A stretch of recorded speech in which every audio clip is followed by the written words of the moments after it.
Ready. এটা কি বানাইলা সাইন্টিস্ট? অনেক অল্প বয়সী পোলাপান নিজের বাম হাত ব্যবহার করিয়া তাদের শরীরের অনেক বড় ক্ষতি করে ফেলাইছে। এটা তাদের শরীরে ক্ষতিপূরণ করবো। সায়েন্টিস্ট তাইলে এটা আমার একটা দেন। সাইন্টিস্ট, দুনিয়া অনেক বড় বিপদে আছে। তুমি তো জানোই দুনিয়াতে তেল নাই, তেলের অভাবে বিদ্যুৎও নাই, ইন্টারনেট নাই, যোগাযোগের কোনো ব্যবস্থা নাই, যাতায়াতের কিছু নাই। তাই আমার এমন কিছু দরকার যেটা তেল আর বিদ্যুৎ ছাড়াও চলে। সাইন্টিস্ট, বাংলাদেশের কোনো এক জায়গায় অফুরন্ত তেল লুকানো আছে, আর যে কোনো ভাবেই ওই তেলটা সবার আগে আমাকে খুঁজে বাই করতে। আমেরিকার একটা স্যাটেলাইট 1 বছর ধরে আমাদের দেশের উপর নজর রাখতেছে। ওরা হয়তো তেলের সন্ধানটা পেয়ে গেছে। ওই স্যাটেলাইটটা যদি আমরা হ্যাক করতে পারি তাহলে কোনো না কোনো ইনফরমেশন আমরা পাবোই। কিন্তু হ্যাকটা করবো কি? আমার কাছে একজন হ্যাকার আছে, হ্যাকার লাভলু।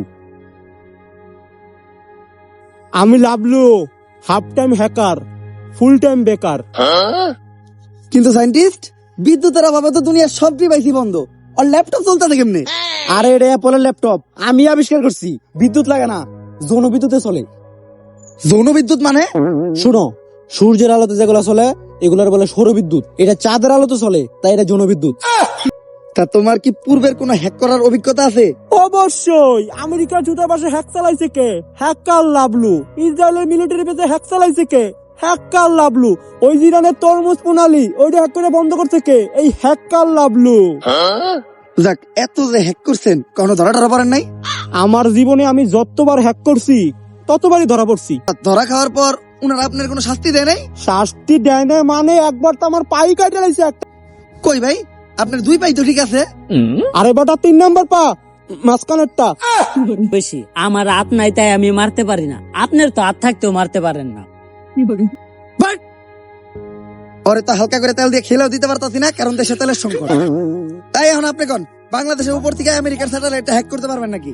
আরে কয় কি 100% পারমু না। তারপরও বাকি যে 1% আছে ওইটা আমি চেষ্টা করে দেখতাছি। 100% না পারার পরেও বাকি 1% থাকে কেমনে? তুই কি সায়েন্স নিয়ে পড়ছস? না। তাহলে বুঝবি না। এজেন্ট, তুমি আবার বেগি প্যান্ট পরা শুরু করলা কবে থেকে? সাইন্টিস্ট, সবাই কিনছে তাই সবার লগে তাল মিলানোর লেগে এই দেখিনছিলাম। কিন্তু দেখতে তো দেখা যায় একবারে মেঘো প্লাজোর মতো।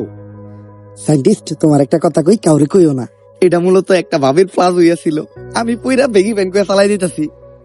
আর এটার কিন্তু একটা সুবিধাও আছে, একটা কিনলেই 2 জনে মিলামিশা ব্যবহার করা যায়। মেয়েরা পড়লে প্লাজো, ছেলেরা পড়লে বেগি প্যান্ট। কালিব, ওইটাও কি দিন আসছিল। ওই দিন আমি ছাদে আসছিলাম, আর ছাদে প্রচুর বাতাস আসছিল।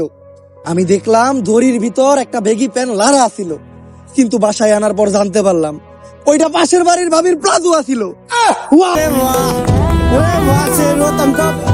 তারপর গাইস, ভিডিওটা কেমন ছিল? যদি ভিডিওটা ভালো লাগে ফটাফট লাইক কমেন্ট শেয়ার আর সাবস্ক্রাইব করে দিতে হবে চ্যানেলটারে। ভিডিওর কোন পার্টটা আপনাদের সবচেয়ে বেশি ভালো লাগছে ওইটা কমেন্টে জানাইতে হবে। কোন ডায়লগটা আপনাদের ফেভারিট ছিল ওইটা কমেন্টে জানাইতে হবে। ভিডিওটা শেয়ার করতে হবে আপনাদের ফ্রেন্ডস এন্ড ভাই ব্রাদারের সাথে।